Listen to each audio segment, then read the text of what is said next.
Welcome to today's episode of the Declutter Hub podcast, your channel for super easy, no-nonsense advice on how to declutter and organise your home. Please welcome your hosts, professional organisers Ingrid Jansen and Lesley Spellman.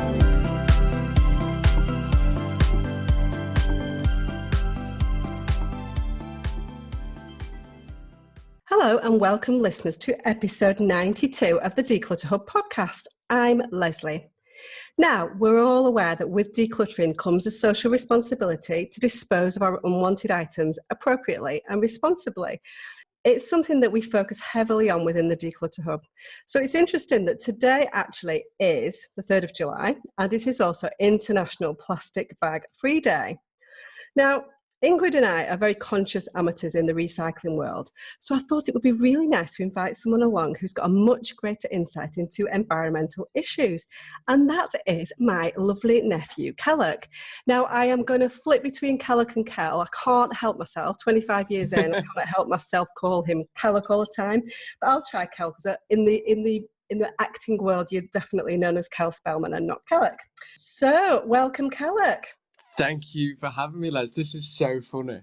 This is great. I know. Although episode 92 took me 92 episodes to get the shout. I know, exactly. I know. I'm like, oh, no, we'll wait for a good day. So International Plastic Bag Free Day seems the perfect time, Cal. We've got a lot of international listeners. Some of you may not know, but I think some of Kellock's work definitely goes abroad. So, for example, he's recently been in White Lines. It's a little bit edgy, I'm not going to lie. So be prepared for drugs and drink. But White Lines, which is currently on Netflix, is what Kellock has been in very recently. And he is young Marcus, just in case you're interested. And then Cold Feet, which is a British drama that's been on for many, many years. So Kellock is Matthew in Cold Feet as well, so you might recognise him from there. He's also a Radio 1 DJ as well, so that's BBC Radio 1. So he's an accomplished broadcaster and presenter and actor, and I feel like in episode 92 I'm like a little scared rabbit with Kel, but anyway. No, never. So we're going to try our best anyway. So the one thing we want to talk, lovely, of course we want to talk about your fantastic acting career, and that would be lovely to spend half an hour, and I'm sure people would like to listen to that for half an hour. But the reason why I asked you to come on the podcast today is because the one thing, obviously I've watched your career from Kel, you've been doing this since you were 8 years old, and some of the things that you've been able to do, certainly since you're kind of 14, 15, have been really, really interesting. It's given you great opportunities to see lots of stuff worldwide. But one thing people may not know about you is your dedication more recently to encouraging your younger audience to become more environmentally aware. And that's what you're here for today. So tell us a little bit about that, Cal. Yeah, so that came, like you said, it was around 14 and 15 I think at the time. And the main thing that kind of instigated was I emailed WWF, who aren't the wrestling, it's the World Wildlife Fund, basically just to kind of express my love for them, and if there was ever an opportunity to support them or if they needed any help with anything, then I'd love to kind of do that, because I've always had like a love and a passion for it. Started with wildlife, but then I think from that you kind of learn that everything's intrinsically linked. Then you kind of grow, and then you find ecosystems, and then the bigger world ecosystem, and then the planet. So it was kind of step by step that I found my love for all things environment and climate and wildlife. And then at that age, I was on CBBC alongside some other bits and thought, well, there's a link there between me and a younger audience that I know it's kind of an audience that is difficult to tap into at times and speak to. So that was kind of my link of going, you've got some really big supporters, but if there's anything centered around young people, then I'd love to be able to help and try and provide that link. And it's kind of gone from there. And it's really grown into something that I never planned for it to grow into. And I've worked with WWF since. And actually, I've really kind of set about trying to empower young people, because you'll know as well, Les, obviously, that all young people just have this amazing intelligence and awareness of what's going on around them. And I don't think we give them enough credit at times. So that's kind of what I'm all about, is empowering them and letting them make the change, really. Because I think we all collectively now as a society do share this want for a better planet, a better future, one that's going to be a lot more cleaner and greener and more sustainable. And I think young people are going to be key to that. So that's kind of just, in a bit of a summary, really. But I do love it. I absolutely love it. I mean, it's hard because it's not happy what we're talking about, but it's important. It really is. And I know it was very exciting for us last year as a family when you became an ambassador for WWF. I mean, that's a big deal, Kel, isn't it? There's not many ambassadors around. So you're up there with David Attenborough, aren't you? So that was a biggie. So that's a biggie. Yeah, it was, because that's the thing. Obviously you've been aware of it, but I never set out with that intention. And then it literally did just come as the biggest surprise, like out of nowhere. I never expected it. And it was, it was at the back end of, was that November, December, I think, wasn't it, Les? And it was. I mean, that was like, it was a dream come true. And then actually, in a way, it kind of almost, ignited me more to be like, let's take things even further. Let's make another step up and work even harder. But I never saw that coming. I still can't quite believe it. Even like when you're saying it, then it's like, it is mad. It's so exactly. Crazy. No, it's brilliant. It's absolutely brilliant. It's something that you're clearly passionate about, and you've got this voice among the younger generation and the older generation, Cal, as well.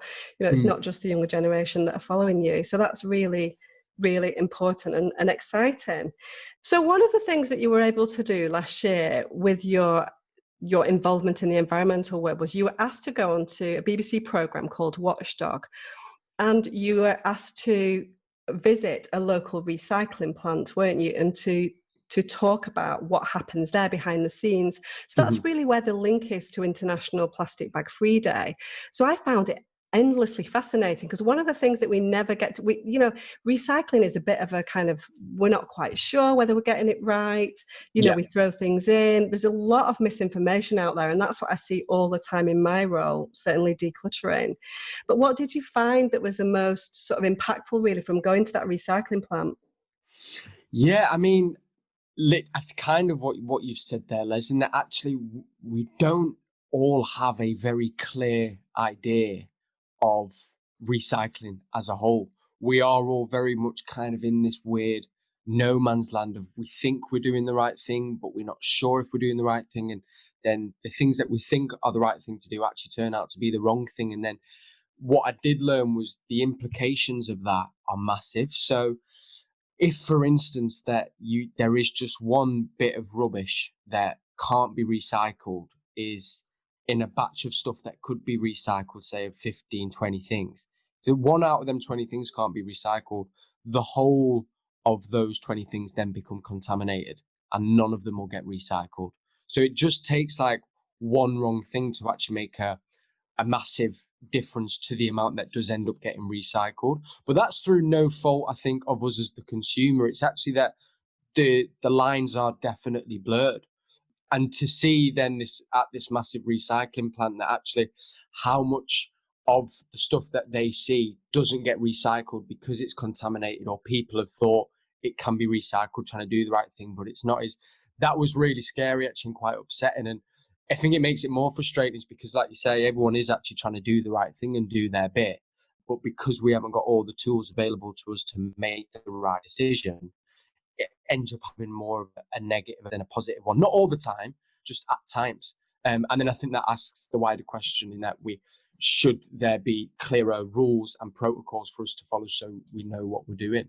And there was also, you'll probably remember this, Les, that green dot thing that we spoke about. Yeah. Remember that? It was mad. So yeah.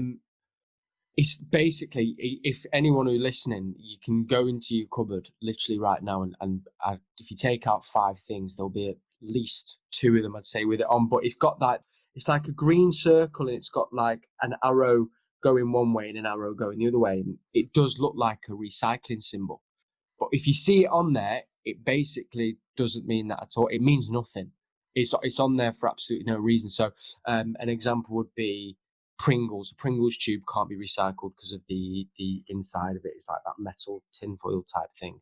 But that's got this dot, this green dot, it's called, on the packaging. So you would assume after you finish using it, you see that because it looks like, oh, that's a recycling side, I'll bang it in the recycling. But then that would be a piece of rubbish that ends up contaminating a whole batch. So that green dot actually was one of the most misleading things that's put on our packaging here in the UK. that does have a really negative effect. So that would, I'd say, would be one of the biggest things that I learned. And it was really quite scary, actually, because I think I'd fallen victim to that as well, to be honest. Yeah, and I think that we don't err on the side of caution. We think that when our stuff's going to be recycled, that someone's probably going to deal with the odd thing here and there that does get mixed in, and we're like, well, we're not quite sure, but maybe it can be recycled, so I'll put it in there, and then they'll always take it out if it can't be. And we don't have this true understanding then of what the implications of that are, and that's going to then contaminate that whole batch. It's things like, as well, in the UK, things like greetings cards, if they've got any kind of glitter or glue or anything like that, that can't be recycled. In certain areas of the UK, shredded paper can't be recycled because it's very difficult for them to deal with. That's changing a little bit in the UK. So sometimes in certain areas, shredded paper can be recycled now. So it's very much about looking at the guidelines in your local area. Obviously, we're talking UK based here, but I'm sure there are equivalents right across the world as well. So we've got websites, and you can literally go in and it will say, this is the recycling centre that's yours, and this is what can be recycled there and what can't. And it's really clear. So if you ever are unsure, there is a lot of information out there, certainly, to help.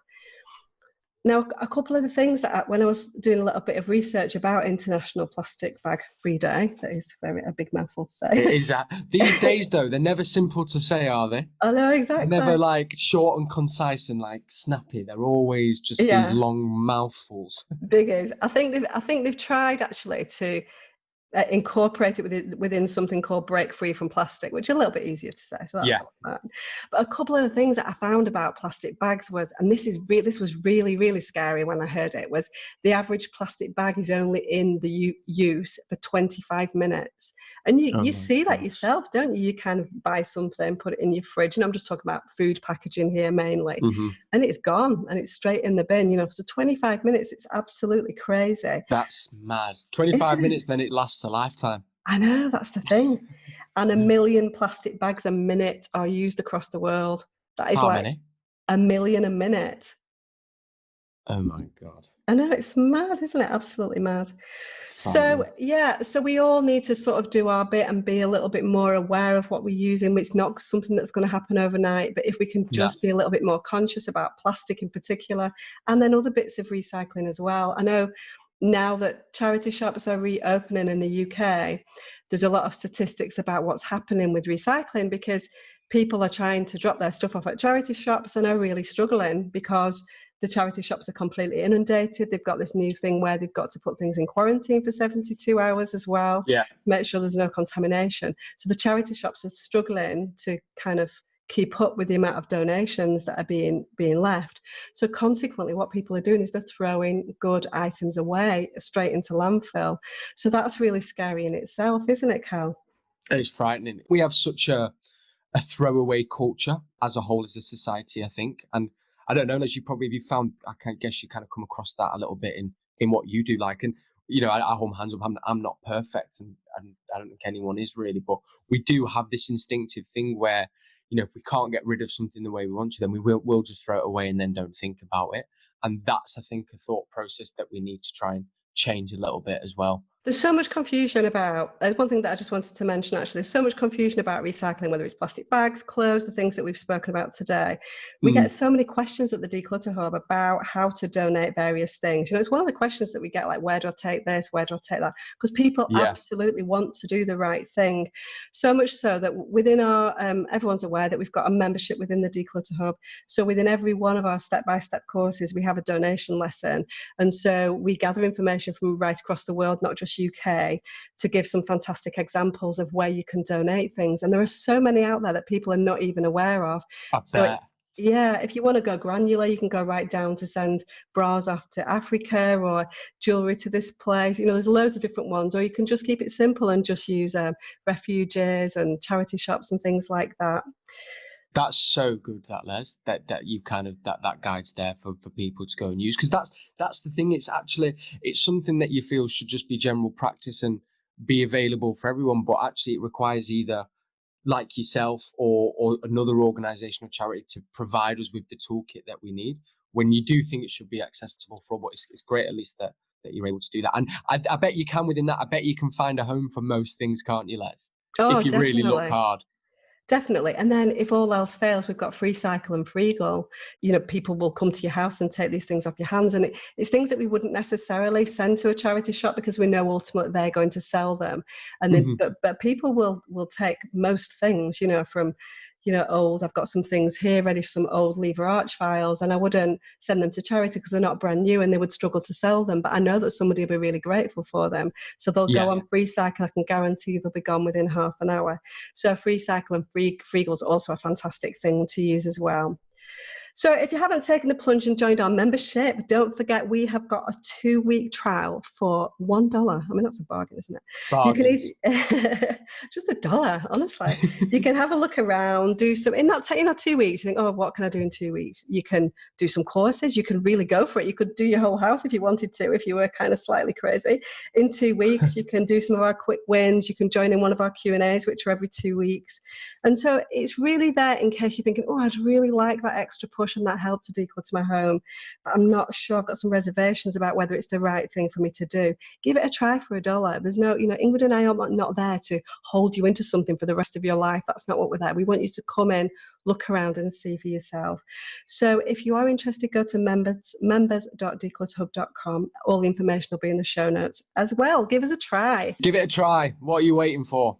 I know exactly, and you know, and we know, Cal, you're on my list for decluttering. Your mum's always wanting me to come round and do a little bit of decluttering at your house. So now that you've been on it's just opened the you know, the floodgates there, Cal.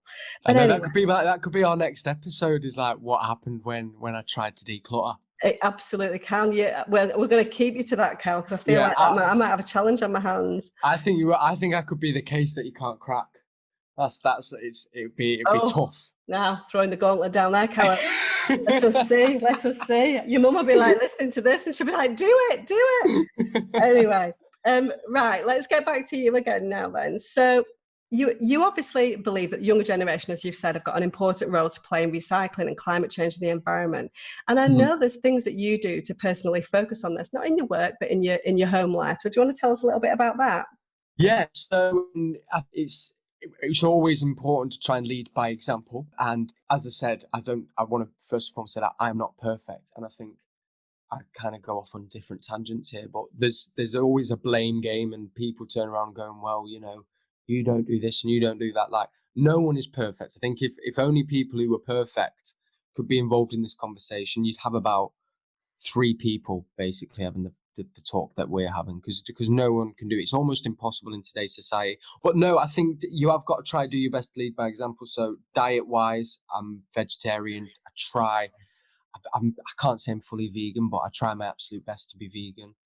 I think, you know, trying to cut down on using my car as much as I can. I spend a lot of time in London, so I'm kind of just on trains and then bikes and stuff, which is quite a useful kind of thing for me to do. Just having conversations is a simple thing that I try doing in my day to day, whether that be with friends who maybe quite aren't on board with kind of where I'm coming from yet. And that's okay, by the way. I think it's good to hear it from both sides of the coins, but just having that conversation with people, I think is really important.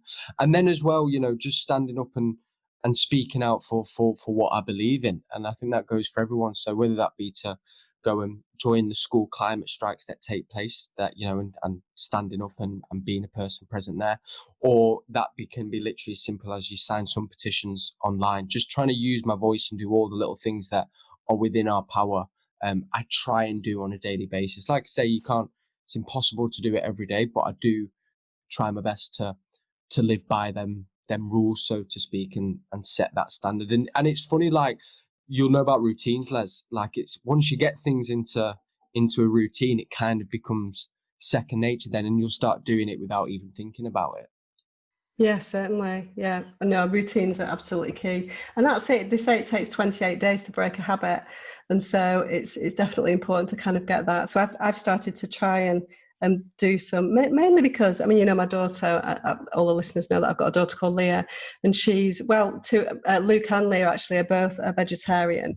So I've started eating vegetarian with her. We've kind of got split camps in our family at the moment. So we're doing 2 meals. One's meat-based meal and one's vegetarian. So there's a lot, but it's okay because most of us are most of us are at home at the moment, so it's easy to do that. But it tends to have been vegan. So I'm absolutely loving it. So I'm definitely moving that way myself. So let's talk a little bit about, I think people would be interested to know, Kel, about the kind of things that you're doing in your career as well as your environmental stuff. So how's the acting and presenting world for you at the moment? Yeah, it's good. I mean, it's quiet. I think, obviously, just given how the last 3-4 months have been for the planet and the whole world, really. Everything, like all industries, is kind of grinded to a halt. I've been quite fortunate and really grateful for the radio show that I do on Sundays. So that's been a constant, and actually has been a real source of routine, but actually just connection with the world, where we've kind of all ended up indoors. It's been a great way just to hear from people and speak to people and just do something, really. So that's been taken over and kind of been a constant, which has been, as I say, really, really great.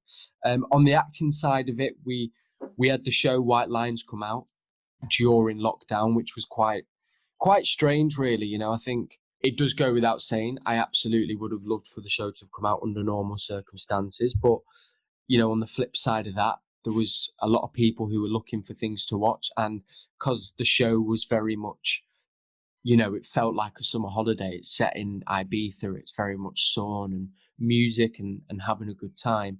That it provided a escapism for people, so that we could really transport them to those beaches and to those places that have just got sun all hours of the day, while we were thinking that we might not get much. So it did kind of you know, work in the show's favor a little bit. So that was something as well that was really nice to put time and energy into. And then other than that, it's kind of now just waiting for it all to get back going again, bit by bit, and obviously safely, and when the time is right. But hopefully it'll be sooner rather than later on the acting front. But yeah, it's still all up in the air a bit.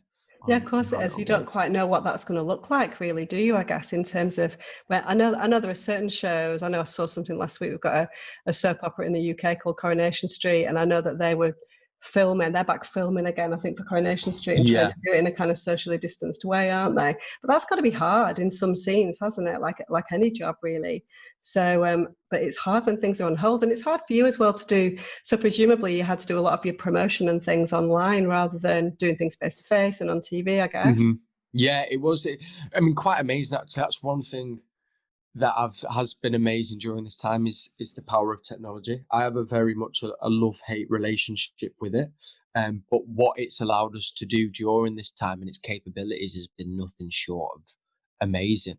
And I think it would have been very, very different these last 3 months had we not had such technology on offer to us.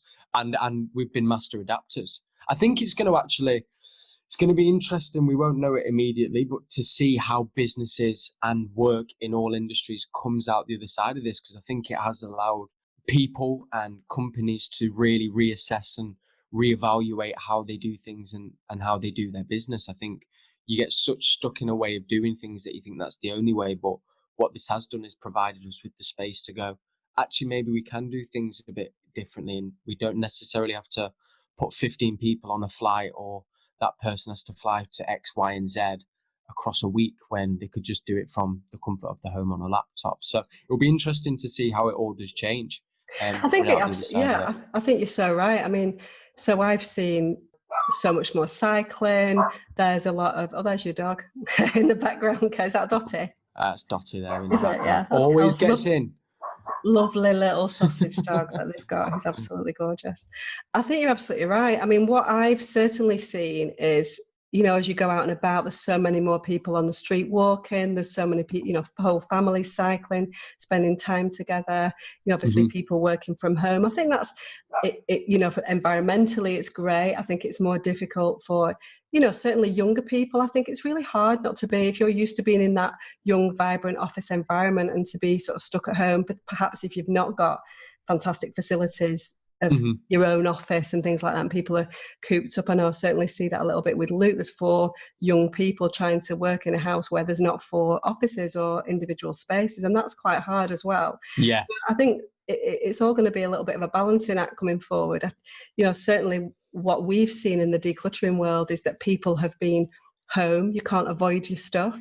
It's there for you to see. And so people are definitely spending the time reevaluating their relationship to their stuff and seeing whether or not, do I need all this stuff? I don't want it around me. I'd like a more simple life. Yeah. Also, and they've had the time. A lot of people, not everybody, obviously, because a lot of people still working and working very hard.